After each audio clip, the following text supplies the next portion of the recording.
Hello guys, study with Abhijeet में आपका स्वागत है। आज हम लोग जो टॉपिक डिस्कस करने जा रहे हैं, टॉपिक का नाम है आपका नेचर ऑफ साइंस। आज हम लोग पढ़ेंगे कि नेचर ऑफ साइंस में आप क्या क्या लिख सकते हैं एग्जामिनेशन में।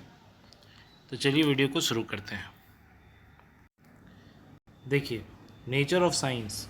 Science has the three fold nature. Science के थ्री फोल्ड नेचर हैं और इस तरह आप चार्ट बना के भी इसे लिख सकते हैं। सिस्टमैटिक बॉडी ऑफ नॉलेज, यानी कि सिस्टमैटिक बॉडी ऑफ नॉलेज पहला हो गया। दूसरा हो गया वे ऑफ इन्वेस्टिगेटिंग और तीसरा हो गया वे ऑफ थिंकिंग।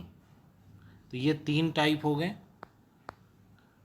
अब तीनों को डिस्कस करते हैं। Science as a systematic body of knowledge, इसमें क्या बताया जाता है? This body of knowledge include fact, concept, theories that are subject to error and change.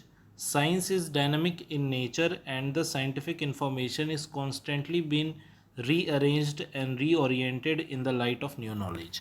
यानी कि नॉलेज जैसे जैसे जुड़ते जाते हैं साइंस से, वो फैक्ट हो, कंसेप्ट हो या कुछ नई थ्योरीज हो या प्रिंसिपल्स हो, तो साइंस एक डायनामिक नेचर शो करता है कि उसमें चीज़ें सुधरती जाती हैं, जो भी एरर्स हैं वो सुधरते जाते हैं, इंफॉर्मेशन रीअरेंज रीओरिएंटेड होते रहते हैं, नए नए इन्फॉर्मेशन जुड़ते रहते हैं। तो ये साइंस इसीलिए सिस्टमैटिक बॉडी ऑफ नॉलेज कहलाता है। Science as a way of investigating. देखिए, science as a way of investigating में हमें क्या पढ़ना है? साइंस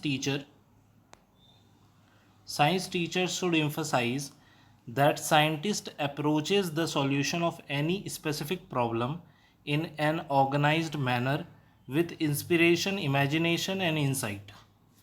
यानी कि इसमें ये बताया जा रहा है कि कोई भी साइंटिफिक प्रॉब्लम हो या उसका सॉल्यूशन खोजने की बात हो रही हो, तो ये इन्वेस्टिगेटिंग करना भी साइंस का एक नेचर मान लीजिए कि कोई भी चीज़ इन्वेस्टिगेट करना, खोजने की प्रवृत्ति जो है वो साइंस में हमें देखी जाती है, जो कहीं ना कहीं जिसके लिए इंस्पिरेशन, इमेजिनेशन और इंसाइट, ये सब मैनर ज़रूरी होते हैं। Science as a way of thinking होना चाहिए, क्योंकि हम लोगों ने थर्ड में वे ऑफ थिंकिंग ही पढ़ा था। तो science as a way of investigating यहाँ नहीं होगा, यहाँ पे आप करेक्ट कर लीजिएगा इसे, ये होगा थिंकिंग। तो science as a way of thinking के अंदर हमें क्या पढ़ना है? The acquisition of scientific attitude one of the most important outcome of science. यानी कि जब आपके अंदर साइंटिफिक एटीट्यूड आ जाता है, हर चीज़ को देखने के लिए साइंस का नज़रिया आ जाता है, तो वो ही साइंस का मेन आउटकम कहलाता है।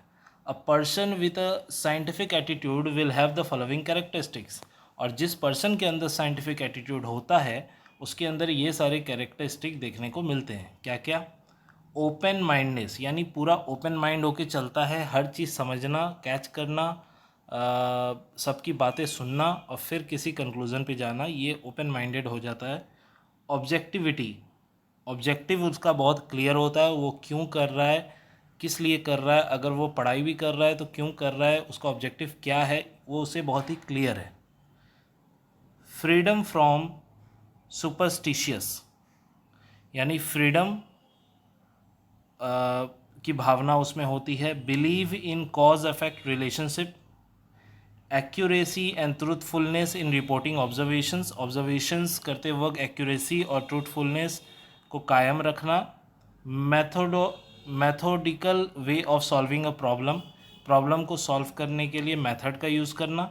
एंड अप टू डेटनेस, यानी अप टू डेट रहना, यानी कि जो भी हाल ही में चल रहा है उससे अप टू डेट रहना।